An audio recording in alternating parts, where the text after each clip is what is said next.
अस्सलाम वालेकुम friends, welcome back to my channel Nisar health tips. नादरीन, उम्मीद करता हूँ कि आप सब खैरियत से होंगे और दिली दुआ है कि अल्लाह ताला हम सबको अपने हिफ्ज़ ईमान में रखे। नादरीन, आज की मेरी वीडियो का मौजू है हमल के दौरान आप कितने महीनों तक बीवी से हम बिस्तरी कर सकते हैं।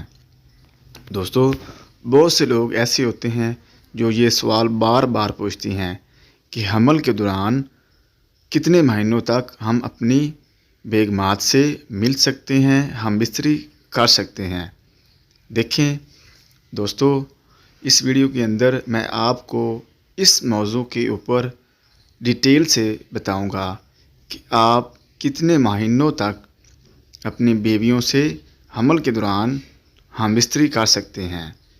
तो वीडियो को मज़ीद आगे बढ़ाने से पहले मैं आपसे गुजारिश करूंगा कि अगर अभी तक आपने मेरे चैनल को सब्सक्राइब नहीं किया तो मेरे चैनल को सब्सक्राइब कर लें और साथ ही बेल आइकन को प्रेस कर लें ताकि इस तरह की मज़ीद इन्फॉर्मेटिव वीडियोज़ का नोटिफिकेशन आपको बआसानी मिलता रहे।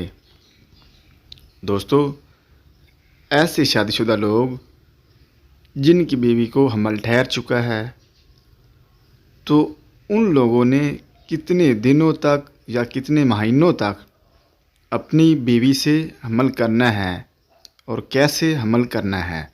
दोस्तों, जब आपकी बीवी को हमल ठहरता है तो हमल ठहरने के बाद उसकी बॉडी, उसकी स्ट्रेंथ वीक होना शुरू हो जाती है।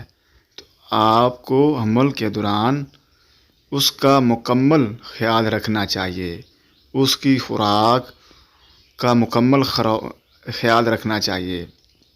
दोस्तों, हमल के दिनों के अंदर बीवी को हर तरह से खुश रखना आपके ऊपर लाजिम है।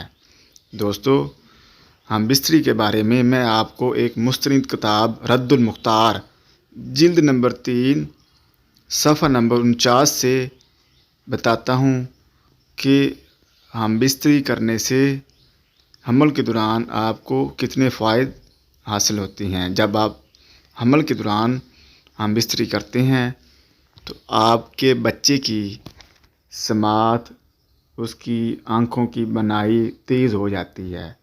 इसके साथ साथ उसके बालों की लंबाई भी बढ़ जाती है, उनकी रंगत सुनहरी हो जाती है।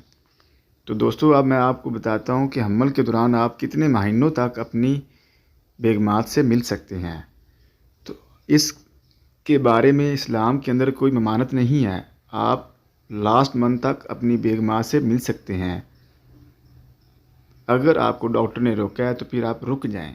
Thank you. अल्लाह हाफिज़।